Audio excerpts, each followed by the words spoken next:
Hi, I'm Emma. She read his messages. Was she wrong? Let's get into it. The moment I found the second phone, my entire world didn't just crack, it shattered into a million invisible shards that cut deeper than any broken glass ever could. I was standing in the hallway of our apartment, the morning light filtering through the blinds, dust motes dancing in the air, looking for my car keys. Instead, I found a sleek, black device that wasn't mine, tucked deep inside the lining of a coat I hadn't worn since winter. My heart hammered against my ribs like a trapped bird as I swiped the screen. It was locked, but a notification blinked from the top. Hey, I can't wait to see you tonight. From a contact saved simply as M. I pressed my hand against my mouth to stifle the scream that was clawing its way up my throat. I wasn't just looking at a phone, I was looking at a stranger living a life alongside mine, a life built on a foundation of sand that had turned to water the second I made that connection. I sat down on the floor, the cold hardwood seeping through my pajamas, and waited for the sun to rise on a marriage that was already dead. But this relationship didn't end in a single moment. It ended slowly, over time, eroding like a coastline during a slow tide. And to understand how we got here, to understand why I am sitting here in silence while the person I love most in the world is currently lying in the other room, you need to know how it began. Elias and I met at a coffee shop in the downtown district, a place where the air always smelled of roasted beans and rainy pavement. We were both 22, fresh out of college, and completely desperate to find our footing in a world that felt too big and too loud. He was the kind of man who remembered your coffee order before you even sat down, the kind of man who could talk for hours about his love for vintage film cameras and the intricate details of architectural history.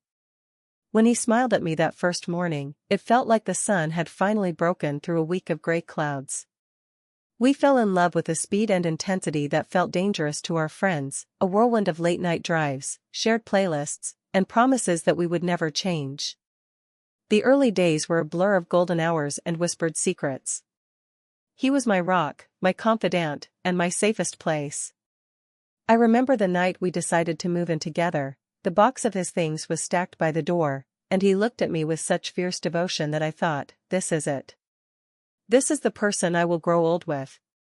But even in the golden haze of those first 2 years, there were small signs, tiny fissures in the porcelain that I was too in love to notice. It started with his phone. He would flip it face down on the table when we were on dates, claiming he was giving us quality time without distractions. But I began to see him checking it constantly when he went to the bathroom, the screen lighting up his face with a mixture of guilt and excitement that I misinterpreted as work stress. He started working later and later, citing a big project at his firm, but his eyes would lose that sharp focus when I asked for details, replaced by a vague, placating smile. I told myself I was being paranoid, that I was just insecure because of my own family's history of infidelity. I chose to ignore the way he started dressing differently, the new cologne that wasn't his usual scent, and the way he seemed to disappear into his own head more often than not. I told myself that love was about giving people space, about trusting them, and so I swallowed the rising unease in my chest, convinced that the man I was marrying was the same man I had fallen for, just a little more stressed than usual. As the months turned into a year, the cracks began to widen, transforming from invisible hairlines into deep, jagged chasms that we refused to acknowledge. The arguments started over trivial things, like leaving dishes in the sink or forgetting to buy milk, but they were never really about the dishes. They were about the distance. I would try to talk to him about our future, about the wedding date we had set, and he would deflect with a joke or a sudden need to check his email.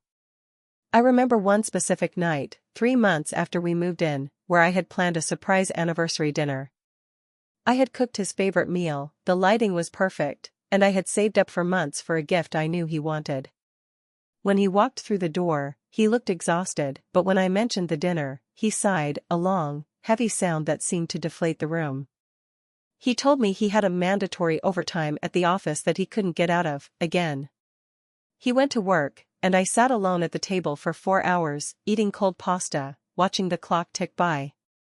When he came back at 1 a.m., he kissed my forehead, apologized, and fell asleep instantly, snoring within minutes. I lay there, staring at the ceiling, feeling like a stranger in my own life. That night was the first time I almost left. I packed a bag, stood in the hallway with my feet over the door, and then put it back down. I rationalized it. I told myself he was just under immense pressure at his new job, that he was stressed, that he was just going through a phase. I told myself that if I was patient, if I gave him space, he would come back to me. I made a mental list of things to stop doing: stop asking about his day, stop planning surprises, stop needing him emotionally. I convinced myself that this quiet, distant version of Elias was the price of a stable marriage. I told myself that love meant sacrifice, and that my sacrifice of my own needs was the ultimate act of devotion. But every time he came home late, every time he lied about his location, every time he looked at me with eyes that had already looked away, that hope was the rope that kept me tied to a sinking ship. I told myself he would change, that the man I met at the coffee shop was still in there, buried under layers of work stress and bad habits. I ignored the way he stopped introducing me to his colleagues, the way he started keeping his phone on him at all times, even in the shower. I told myself I was overreacting, that I was the one with the issues, not him. I convinced myself that the love we had was strong enough to survive anything, even the slow, agonizing erosion of trust that was happening right under my nose. The betrayal didn't happen in a burst of anger. It was a calculated, years-long deception that unraveled only when I finally stopped looking away. Elias had been seeing a woman named Sarah, a graphic designer he had met at a client meeting 8 months before we got engaged. She wasn't a stranger, she was someone he had been planning his future with in secret, someone he had been building a life parallel to ours. The affair wasn't just physical, it was emotional, a deep intimacy that I had assumed was reserved for us. For 6 months, Elias had been lying to my face, telling me he was at the office when he was actually having dinner with her, watching movies in her apartment, or just sitting in her car talking about how unhappy he was with work stress and pressure from his family. He had been using the credit card we shared for joint expenses to pay for hotel rooms, for gifts for Sarah, and for a subscription service she liked. I found out when I pulled the statement for a surprise birthday gift I was buying myself, trying to find a small transaction I had missed. The amount didn't make sense, and the merchant name was a hotel chain we had never stayed at. My hands shook as I called the number on the back of the card, and then I called the hotel directly, pretending to be a concerned spouse checking on a booking. They gave me the reservation details: a double room, checked in under my name, but the second guest's ID was different. It was Sarah. The date on the receipt was a Tuesday, the night Elias had told me he was staying at the office to finish a report. I spent the next hour scrolling through his social media, finding the photos he had deleted, the likes he had left on her posts, the comments where he called her his soulmate. I realized then that this wasn't a slip-up, it was a double life. For 6 months, he had been living a completely separate existence, loving another woman while holding my hand, promising me a future, and sleeping in the same bed I shared. When I finally confronted him, he didn't deny it. He looked at me with a look of such profound defeat that it was worse than anger. He admitted to everything: the dates, the lies, the money, the other woman. He told me he had been feeling unfulfilled, that he felt like he was losing himself in the routine of our life, and that Sarah made him feel alive again. He cried, he begged, he said he made a mistake, that he loved me more than anything, that he could leave her and come back. But the damage was done. The trust was gone. The man I thought I knew was a stranger who had been stealing from me, lying to me, and loving someone else while I was planning a wedding. The betrayal was so total, so comprehensive, that it made the years of love feel like a lie. The weeks that followed the discovery were a blur of emotional chaos and physical exhaustion. I wanted to scream, to throw things, to break everything in the apartment, but I was too numb. I went to my mother first, sobbing into her phone, and she was horrified, telling me to leave immediately, to never speak to him again. Then I went to my best friend, who tried to be the voice of reason, reminding me of the good times, suggesting we go to couples counseling, suggesting that maybe we could work through this if he was truly sorry. But then came the moment that broke me. I went to a mutual friend, someone we both considered a bridge between our worlds, and asked for their opinion on how to handle it. They told me, with a shrug, that maybe I was being too harsh, that men make mistakes, and that I should let it go for the sake of the relationship. They told me I was overreacting, that everyone goes through a rough patch, and that I should focus on the big picture of our years together. That was the loneliest moment of my life. I sat in my car, listening to their voice on the phone, realizing that no one truly understood what it felt like to have your reality dismantled, to have your trust shattered by the person who was supposed to be your anchor. I felt isolated, surrounded by people who were trying to fix a problem that couldn't be fixed, who were trying to minimize my pain because it was too uncomfortable for them to witness. I went home that night and found Elias sleeping on the couch, a pillow over his face, pretending to be asleep. I looked at him, the man I had loved for 5 years, and I realized that the person I had loved was a fiction. I realized that the betrayal hadn't ended the night I found the phone. The betrayal was the weeks of silence that followed, the way he looked at me with a mixture of pity and desperation, the way he tried to explain his actions with words that felt like cold water on a burning fire. I knew then that it was over. Not because he was gone, but because I was gone. I couldn't be the person I was before, and he couldn't be the person he needed to be to make me feel safe again. The rage eventually came, a hot, burning anger that consumed me, but it didn't bring me back. It just confirmed what I already knew. We tried, for a few weeks, to talk, to plan, to heal. We went to therapy, we wrote letters, we made lists of things to change. But every time I looked at him, I saw the phone, the lies, the other woman. Every time he spoke, I heard the excuses. The spiral wasn't a fall, it was a slow, agonizing drift into a place where we were just two strangers sharing a roof. I realized that the only way to survive this was to let go, to stop trying to rebuild a house on a foundation that was now just a pile of dust. To understand the full weight of this tragedy, we have to look at both sides of the story, not to excuse the behavior, but to understand the human complexity of failure. On one side, I am the betrayed, the woman who gave everything and was met with a hollowed-out existence. I missed the signs because I wanted to believe in the love we had. I chose to ignore the red flags because the idea of losing him was more painful than the truth of his betrayal. I rationalized his absences, his phone secrecy, his emotional distance because I was terrified of being alone. I told myself that I was the problem, that I was too demanding, too needy, that if I had just been a better partner, he wouldn't have looked elsewhere. I carried the weight of his infidelity as if it was my fault, as if my love was insufficient to keep him faithful.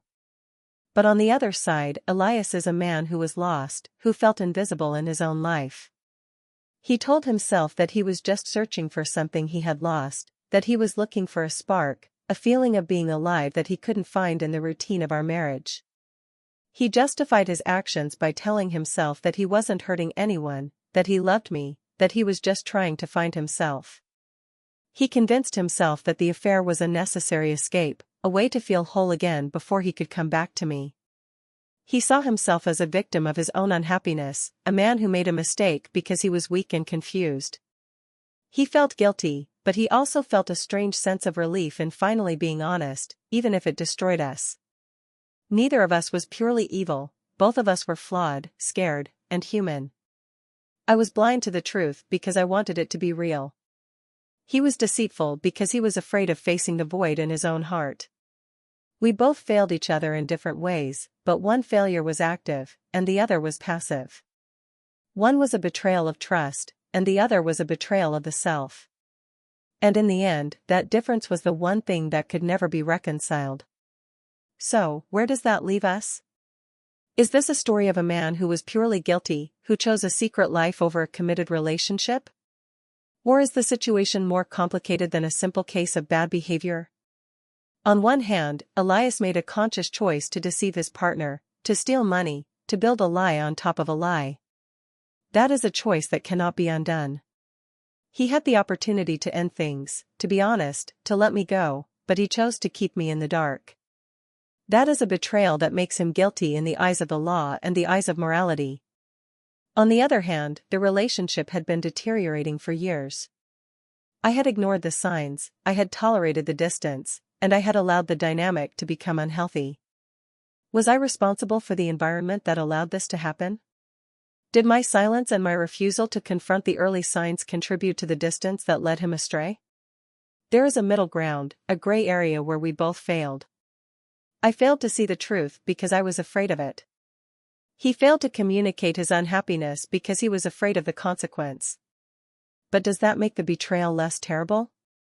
No. Does it make me less hurt? No. But it makes the story more human, more tragic. It shows that love is not a shield against our own flaws, and that sometimes, even the best intentions can lead to the worst outcomes. So, guilty or not? Love, lies, and hard choices. You decide. Was Elias purely guilty for the deception, or was the relationship so broken before the affair that the betrayal was inevitable? Was I blameless, or did my silence play a part in the tragedy? These are the questions that keep us up at night, the questions that don't have easy answers. I want to hear from you, because I know that stories like this don't just happen in the world of fiction. I know that many of you have been in a situation where trust was broken, where you had to decide if a relationship could survive the unforgivable. What is your verdict? Was Elias guilty, or was there a gray area that made him a victim of his own unhappiness? Have you ever been in a situation where you had to choose between the love of your life and the truth? Tell me your story in the comments below. I read every single one of them, and I want to know what you think. If this story resonated with you, if it made you think about your own relationships or the people you love, please hit that like button and subscribe to the channel. We have so many more stories coming, stories of betrayal, of forgiveness, of the difficult choices we all have to make. Next week, we'll be talking about a different kind of betrayal, one that involves a secret from the past that threatens to destroy a new beginning. You don't want to miss that one. Until then, take care of yourselves, and remember that sometimes, the hardest part of a relationship isn't the betrayal, but the decision of what to do next.